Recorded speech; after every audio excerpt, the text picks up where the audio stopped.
Днес и утре имате шанса да се потопите в магията на отминалите времена, а в случая ние ще пресъздадем както античността, така и средновековието.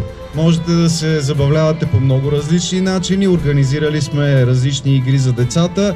Има работилници за керамика, за обработка на кожа, ковачница ще видите там, както и много други интересни неща. Ние след малко ще продължим нашата програма с модно ревю през вековете. Също така ще има и бойни демонстрации. Както виждате, имаме викинги, имаме гладиатори, имаме войни от античността, войни от ранното до късното средновековие, така че останете с нас.